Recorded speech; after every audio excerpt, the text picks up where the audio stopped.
Hello, this is Cynthia Crump Taggart. I am the president-elect of the Gordon Institute for Music Learning and professor of music education at Michigan State University, and you are listening to Musicality Podcast. Ever wondered why some people seem to have a gift for music? Have you ever wished that you could play by ear, sing in tune, improvise and jam? You're in the right place. Time to turn those wishes into reality. Welcome to the Musicality Podcast with your host, Christopher Sutton. Hi, this is Christopher, founder of Musical U, and welcome to the Musicality Podcast. Today I'm joined by Professor Cynthia Crump Taggart, the president-elect of the Gordon Institute for Music Learning.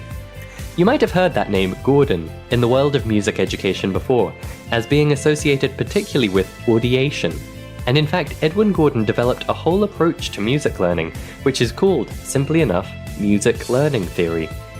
I had been keen to invite a music learning theory expert onto the show for a while, because we had covered some of the other biggies in terms of music education methodologies that really cultivate musicality, such as Kodály, Dalcroze, and Orff. And we also talk a lot about audiation specifically at Musical U, which is a word that Gordon himself invented. So I was delighted when Professor Crump Taggart agreed to come on the show, and this conversation was really fruitful and fascinating. We talk about her own musical upbringing and her first experiences learning from Edwin Gordon himself, the slightly imprecise way we tend to use the word audiation at Musical U, and what it should really be used to mean, and the two simple activities which Professor Taggart recommends if you want to incorporate music learning theory into your own life as an adult musician. This was a super cool glimpse into both the history and roots of music learning theory, as well as the practicalities of what it does and how. My name is Christopher Sutton, and this is the Musicality Podcast from Musical U. Welcome to the show, Professor Taggart. Thank you for joining us today. Thank you very much for inviting me. So I have really been looking forward to picking the brains of one of the top people in the world of music learning theory. But before we dive into all that juicy goodness, I'd love to just find out where you came from as a musician. What was your own music education like? It was fairly traditional, but I had some advantages as well. My music teacher and my dad, although he was an attorney, also was a singer. And so there was a lot of music in my childhood that sort of supported my classical music training. And I had elementary general music in the schools. I began French horn when I was in 4th grade. I took piano from about 2nd grade to about 11th grade. And then I went and majored in French horn performance at the beginning and eventually music education at the University of Michigan to get my formal education and to get me ready to teach music in the schools.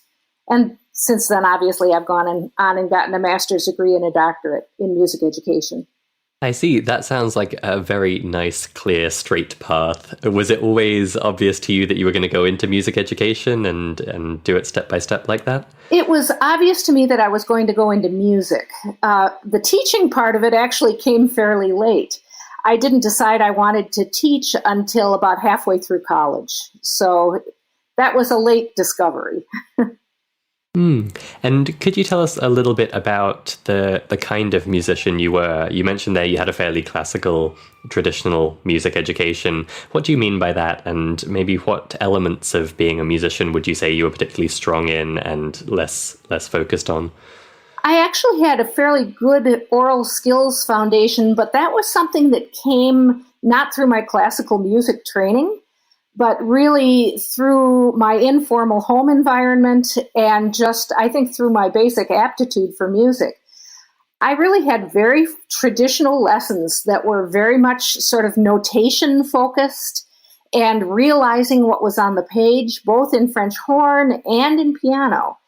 And those were the kinds of musicianship skills that were really focused on through most of my music education. Although I actually don't think that those are the most important kinds of musicianship skills now.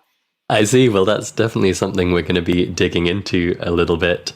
And I thought it was interesting you used the word realized there to talk about going from notation to performance. Is that right? Right. Yeah, realizing the ideas of others to some extent, rather than having ideas of my own, which is what I value now in musicianship, but which I've had to figure out mostly on my own. Interesting. And were you conscious of that as a musician growing up? Was this something you felt like you were missing out on, or was this just something you later discovered was a whole other part of musicianship? It was something that I really discovered later. And I watched some of my doctoral students at the university discover it as well, because they take this class called songwriting. And in this songwriting class, there are people who are not classically trained musicians, like engineering students and arts and letters students, and our music educators.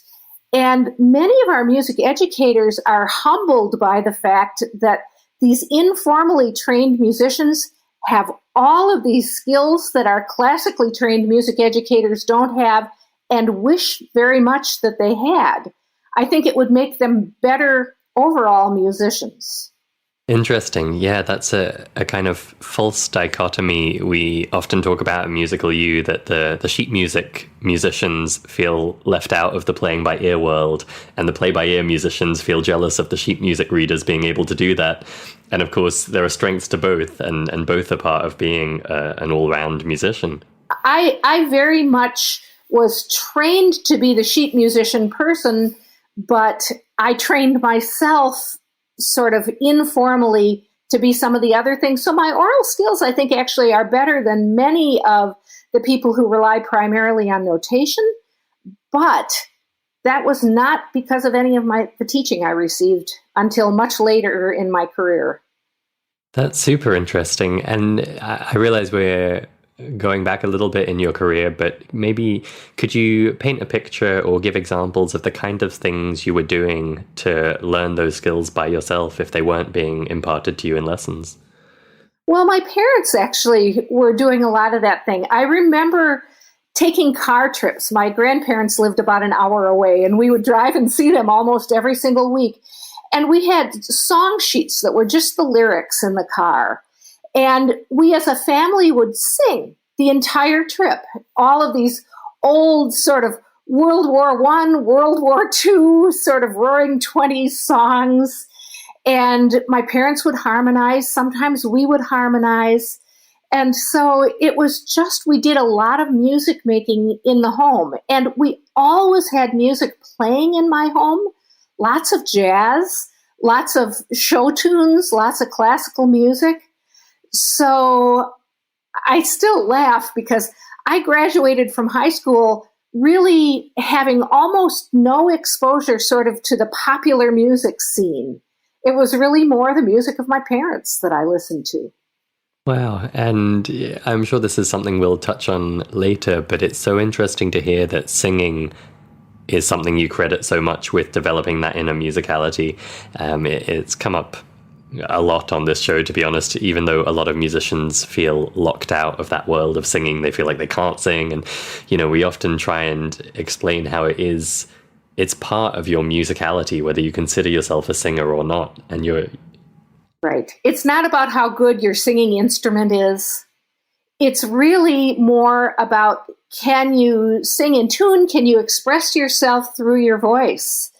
And I learned to do that at a very young age. And when I teach, when I was a beginning band director for a while, in our concerts, we actually had the kids sing what they were going to play before they played them. I want to make sure that the music is going on in their head, not just in their fingers. And singing is a way to get some evidence of that. Fantastic. And so you had this strand of inner musicality training going on alongside the notation and the instrument technique. When did that start to factor into your perspective on music education? A little bit in my undergraduate work, because I actually studied with a professor who had done his doctorate with Ed Gordon. And so some of the things he had us do had us playing by ear, but it was the first time I'd ever encountered playing by ear in the university.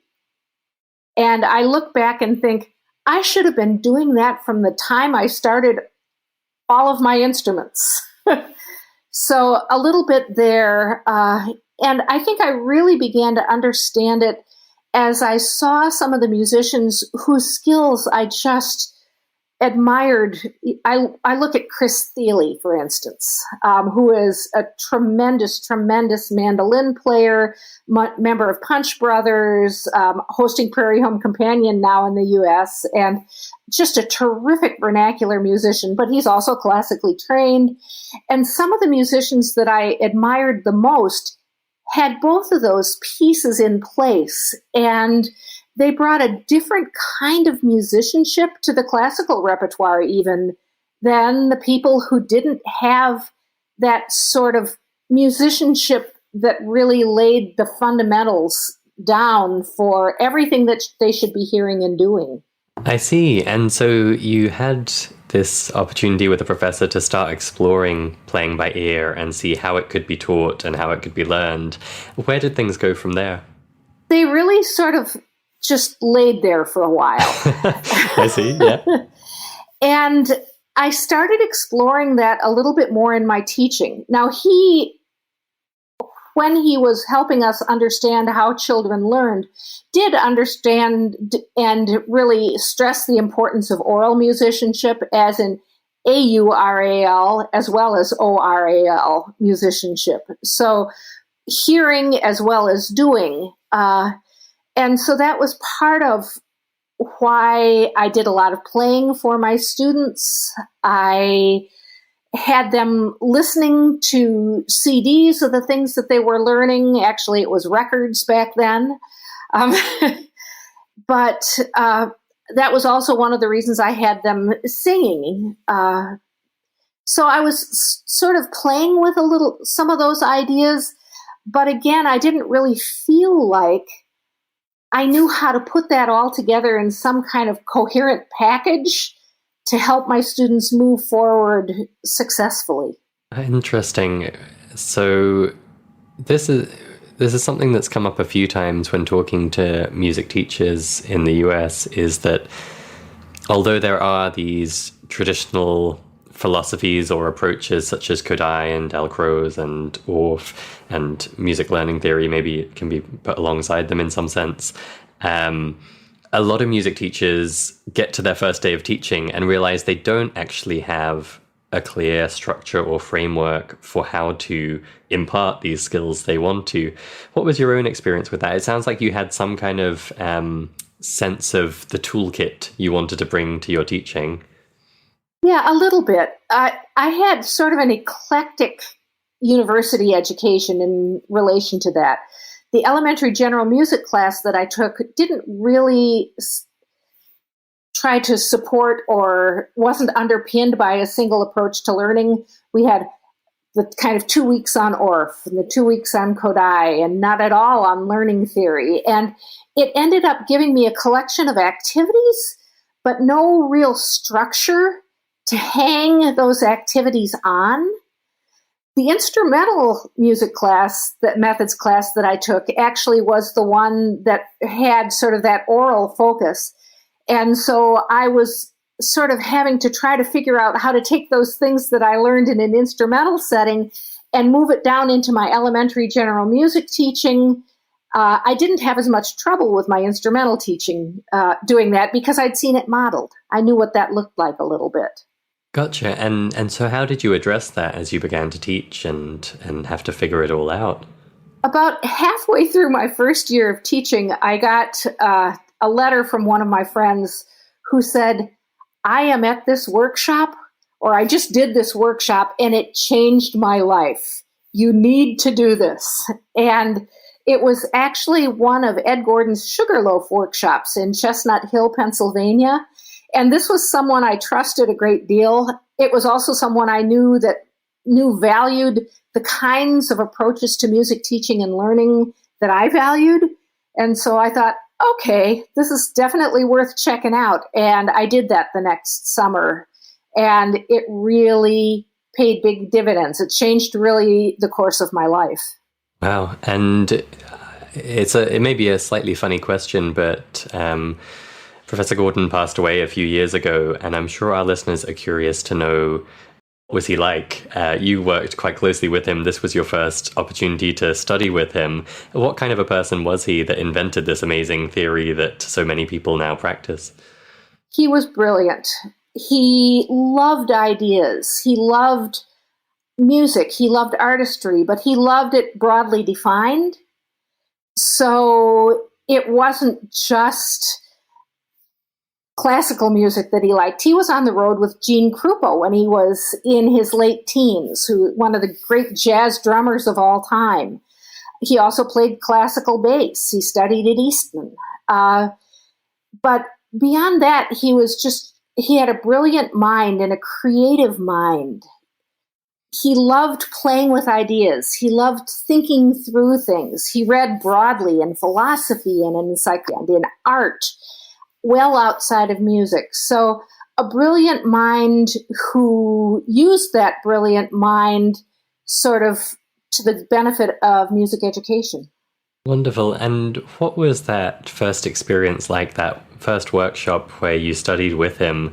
What was the workshop experience like? And also, you mentioned how much of an impact it had. Can you give us a sense of what that transformation was? What was the before and after that this workshop brought about? Well, the workshop itself was really stressful, actually, but but also incredible.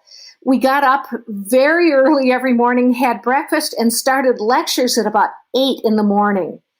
And we had lectures till noon, a little bit of lectures after lunch, a couple of hours to practice our musicianship, develop musicianship skills, mid-afternoon, a little bit more lecture, then we had dinner, and he went till 10 o'clock lecturing. So long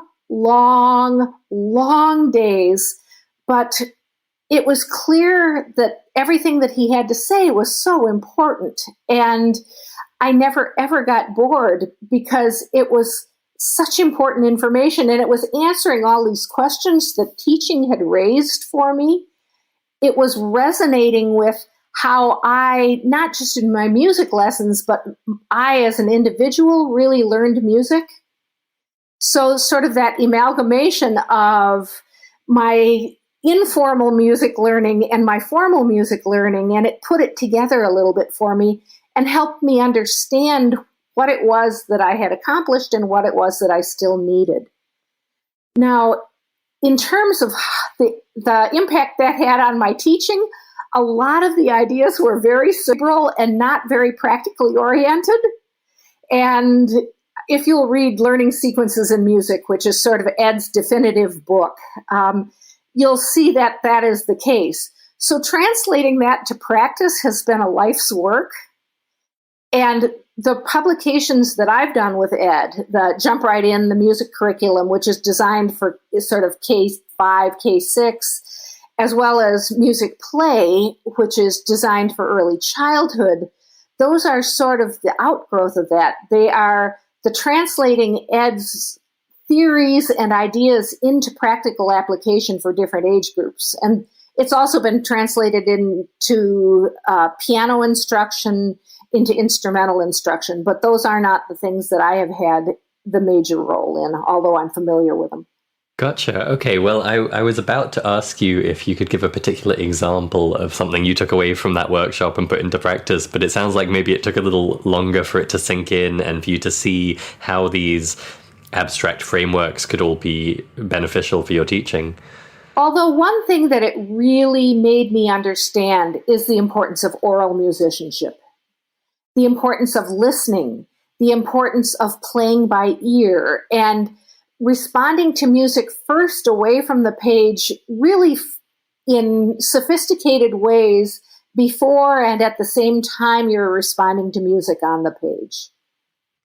I see. And maybe we could dwell on that for a moment, because you said something very interesting a few minutes ago when talking about your professor who started introducing you to playing by ear. You said you suddenly thought this should have been part of my instrument learning from the first day I picked up the instrument. I'm paraphrasing. But that would be surprising to a lot of musicians, particularly in that group we talked about before who are very sheet music oriented. They haven't explored the aural skills side of things.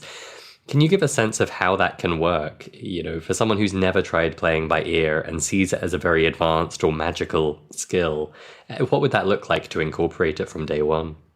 I actually got to see that in my own children as they began piano, because they had a piano teacher who started with a really aural approach. And what this piano teacher did, Jerry Ashiri, who was just fantastic, was he had them just take songs that they already knew, showed them what the 5-finger positions were on piano. So here's where you put your thumb, which means here's what you do for the rest of these fingers, and had them figure out how to play these tunes.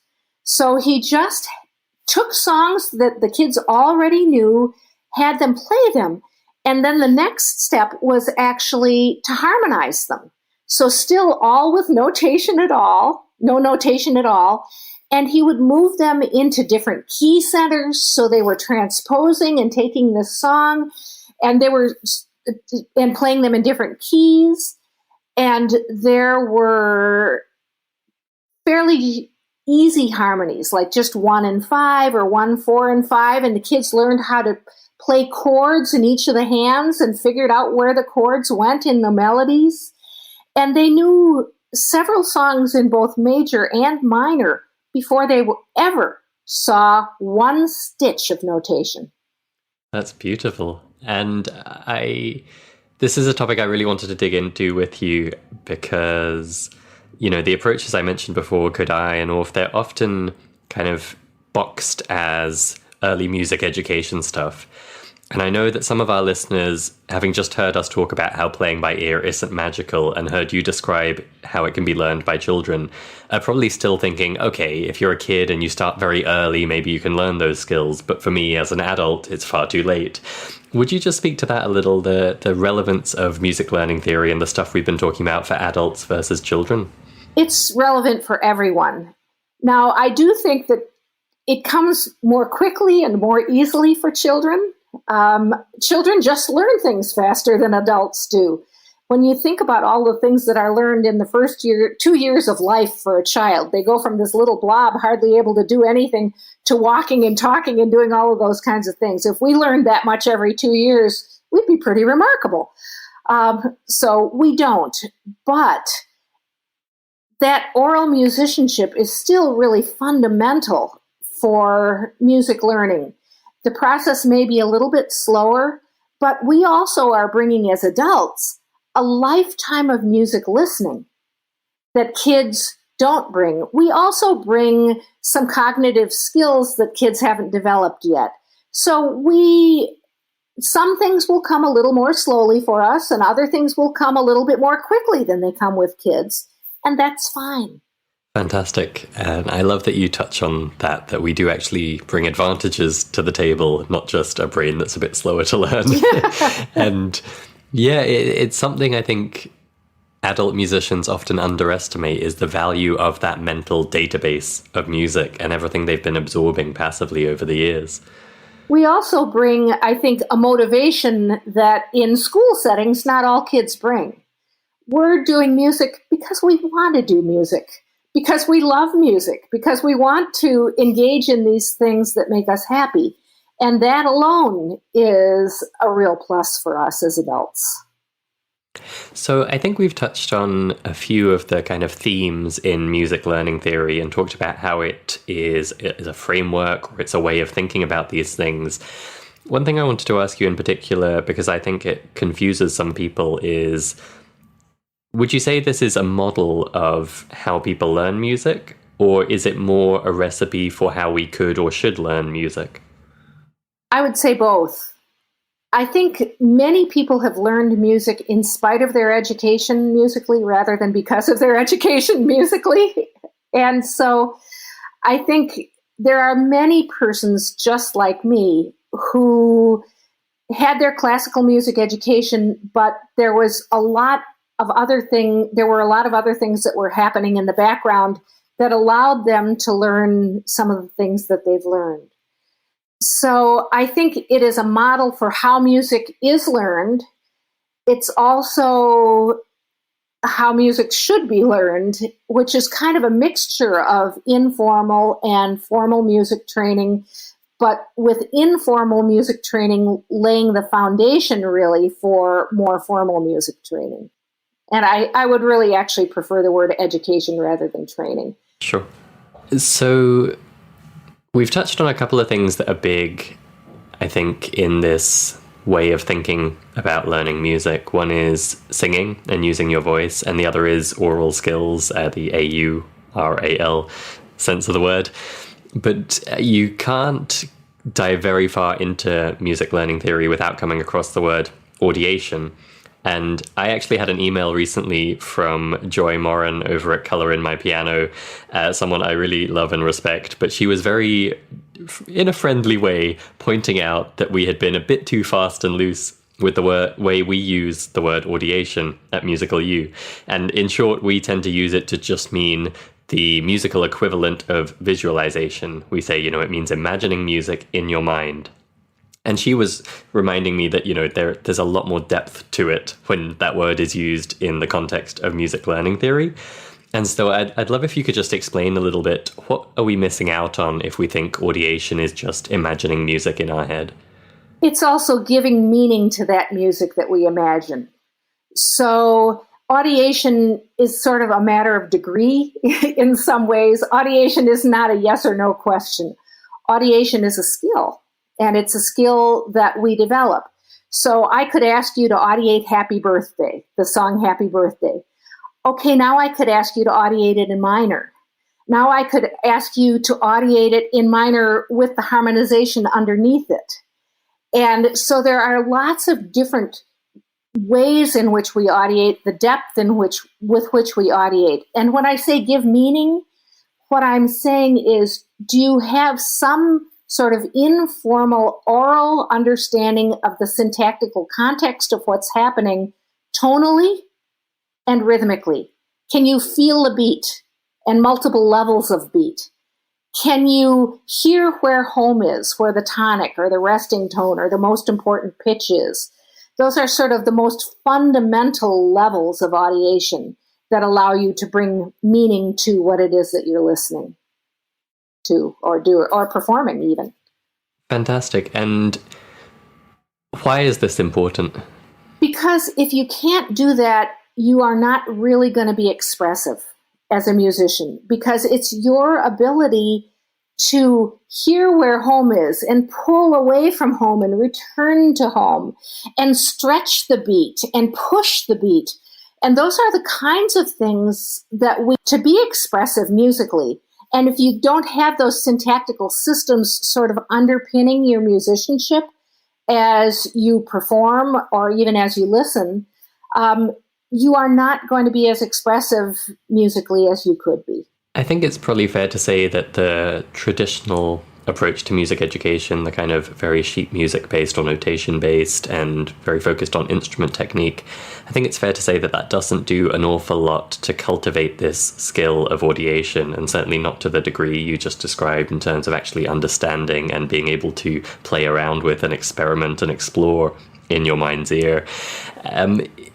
What does it look like if this is done right? If we imagine, say, an adult musician, or say an adult who is just beginning to learn music, and they're going to go to classes with a teacher who has studied music learning theory, how would they be developing that ability to audiate? Through singing, through moving, through some playing instruments, but through a lot of listening.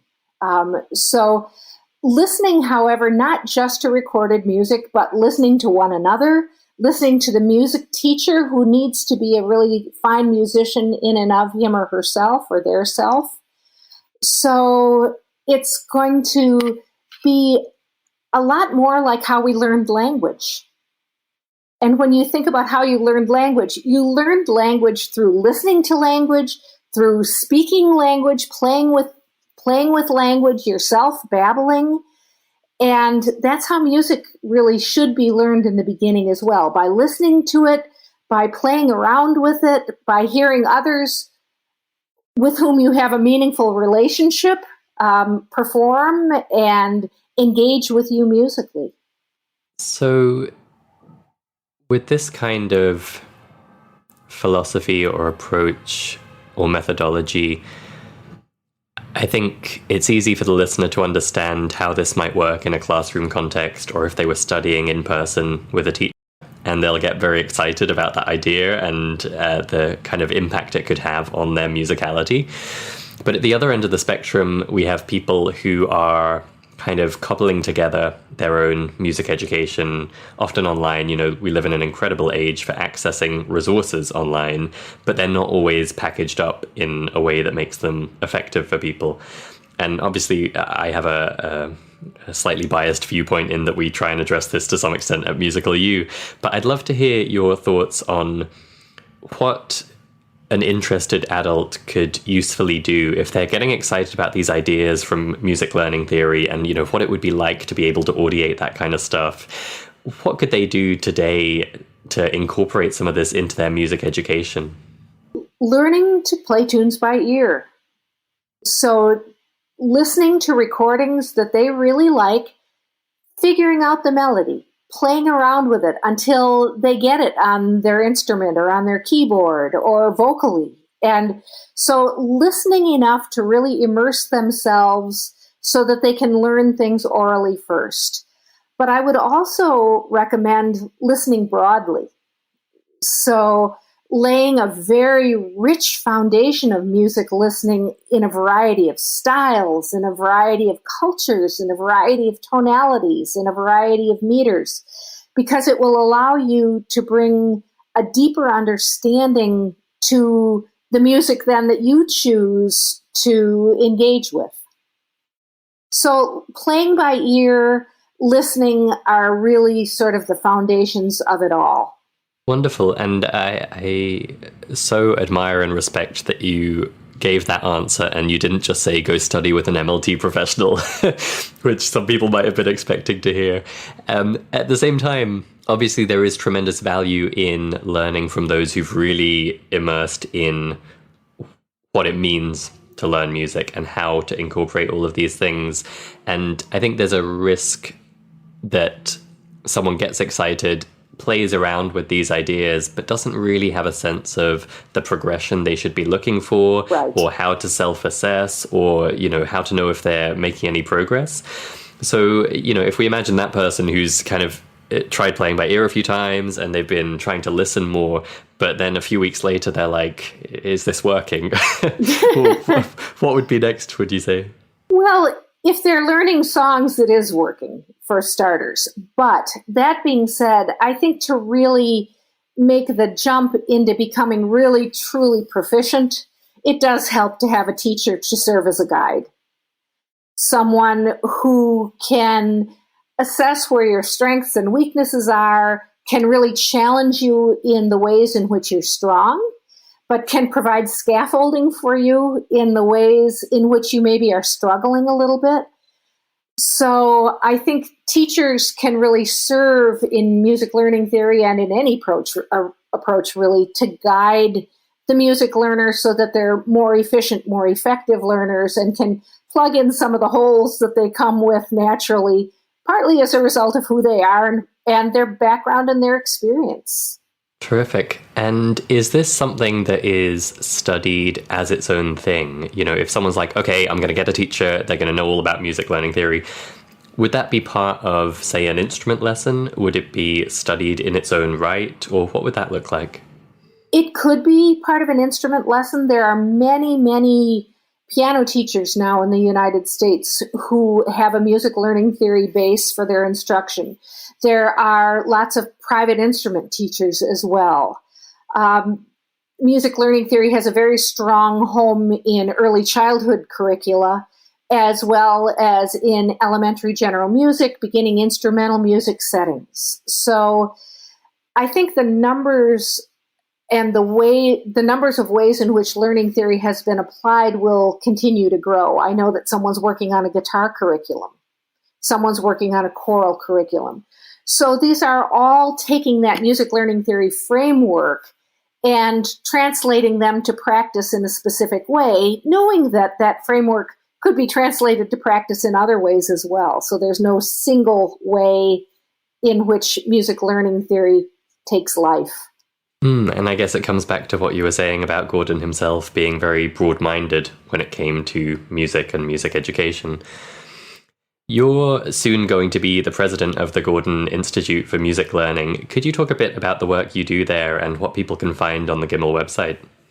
They can find some theoretical information about what music learning theory is. So just sort of the fundamentals about what is this music learning theory thing? What does it mean to be a music learning theorist? But there are also professional development activities. So there are lists of workshops of people who are music learning theory practitioners who are presenting around the country and around the world.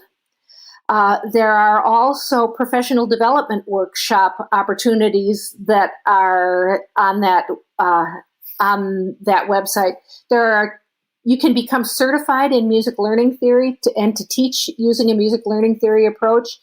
And those are 2-week workshops that happen primarily in the United States, although we are expanding internationally as well. So those are all listed, as well as the dates and contact information. Tremendous. Well, it's been such a pleasure to have the chance to talk with you, Professor Taggart, and hear kind of the inside story on music learning theory and the positive benefits it can bring to a musician's life. And I'm particularly glad to have had the opportunity to ask you about its relevance for adults, because I think that's something people are often a bit confused about. And one thing I would like to add, too, is that one really fundamental principle of music learning theory is that everyone is musical. Every single person is musical. And we have different strengths and weaknesses within our own musicianship. We're all unique musicians, and we all have something to say musically. Wonderful. Well, I'm so glad we ended on that point. Tremendous. Thank you so much, Professor Taggart. Thank you very much for inviting me. Want to know how musical you are and how to improve? Find out free at musicalitypodcast.com/checklist. Okay, that was a real treat for me. Music learning theory is one approach that I know relatively little about, and who better to shed some light on it than a lady who collaborated so much directly with Edwin Gordon himself. I loved hearing about Professor Taggart's own musical journey too, and I really admire the clarity with which she explained music learning theory and the impact it can have. Let's recap some of the standout points there. Professor Taggart grew up with fairly traditional music education, meaning a lot of focus on notation. But her home environment gave her a whole other strand to her musical development. There was always music on in the home, and a lot of jazz to expand her ears beyond the classical. And singing was everywhere too, for example on family car journeys. It was really interesting that Professor Taggart pointed to this singing as having been so crucial for developing her inner musicality. It's something we really advocate at Musical U, and we've recommended on the podcast several times. And I loved how she put it, that it's not about how good your singing voice is as an instrument. It's about it being the most direct way to express yourself musically. As she continued her music education, she began to see how the aural side of things could be incorporated into teaching. A professor during her undergraduate studies introduced her to playing by ear for the first time, and she said she quickly realized that this was something she could have been doing from the outset. We talked a little about that and how this isn't a skill you need to have magical talent to do, and it's not something that must be learned when you're young. Her description of it during our conversation reminded me of the way we explain things in our Start Playing by Ear module inside Musical U, that playing by ear is really just a very fast and polished version of the skill that is accessible to everyone, which is figuring out music by ear. These two activities, singing and figuring things out by ear, were two of Professor Taggart's big recommendations when I asked her how adult music learners can apply the ideas of music learning theory in their musical lives. The third big recommendation was listening. Listen broadly, in a variety of styles, cultures, tonalities, meters, because that lets you bring a deeper understanding to the music that you then choose to engage with. As Professor Taggart began teaching, she found that although she had lots of ideas and activities for what to teach and how, it wasn't very clear how to structure things. And the breakthrough for her there came through a workshop which a friend recommended, taught by Edwin Gordon. I loved having the chance to hear about her impressions of him as a person, since she's probably one of the people who collaborated with him the most over the years. And it was great also to hear about that intense first experience of his music learning theory, taught in that workshop from 8 a.m. to 10 p.m. every day. I think it would be easy to look back with rose-tinted glasses and unconsciously factor in all the work she's done since on the practical application side of music learning theory. But in fact, she was quite forthright in saying that she went away from the workshop inspired and with a new clarity about the concepts of how music is learned, but not necessarily much better equipped to tackle it in the classroom. Clearly, over the years since, she has spent a lot of time and even co-authored books with Gordon on the practical side of things. And as someone who myself is quite new to learning about MLT, I really appreciated the chance to hear more about that. What does MLT look like? And how much is a prescriptive recipe for how to teach or learn music? One big thing which came across both in her description of Gordon himself and in the way she talks about MLT was how broad and inclusive this is. It's not just a classical music thing for conservatory students. It's not just an academic framework for doing research studies. This is a set of ideas and mental models that can be applied in a practical way, whatever your musical life looks like. I want to give a shout out again to Joy Morin of Colour in My Piano for her helpful email about the way we've been using the word audiation here at Musical U. I don't think it's at all in conflict with the way Gordon intended the word to be used, but it's certainly true that we leave a big piece out. And so it was wonderful to have such an expert as Professor Taggart fill that in and lay out what it means to be able to audiate with different levels of skill and in different circumstances. I'm sure if you're a long-time listener of this show, you will have been nodding your head during this episode because so much of what's valuable in music learning theory is right at the heart of what we do at Musical U and talk about on this podcast. These inner skills of musicality that complement the music theory and the instrument technique, and which let you really feel like you understand the music you hear and play. But I do want to just take a moment to make clear that there is a great deal of careful thought and wise design behind music learning theory. And so, like when we've mentioned Kodály, Orff Schulwerk, or Dalcroze in the past, there is great overlap with what we're passionate about and specialize in at Musical U, but you should see each of these as unique and worth exploring in its own right. So if you were inspired by the ideas in today's conversation, then head straight for giml.org. That's the Gordon Institute for Music Learning, GIML.org, and learn more about the frameworks and what opportunities there might be for you to learn more with this approach. A big thank you again to Professor Taggart for joining us on this episode, and I want to wrap up by just returning to the last thing she said, that at the center of music learning theory is the ardent belief that we are all musical. We might have different strengths and weaknesses, but we are all unique musicians, and we all have something to say musically. Thanks for listening to this episode, and I'll see you on the next one. Thank you for listening to the Musicality Podcast. This episode has ended, but your musical journey continues. Head over to musicalitypodcast.com, where you will find the links and resources mentioned in this episode, as well as bonus content exclusive for podcast listeners. That's Music.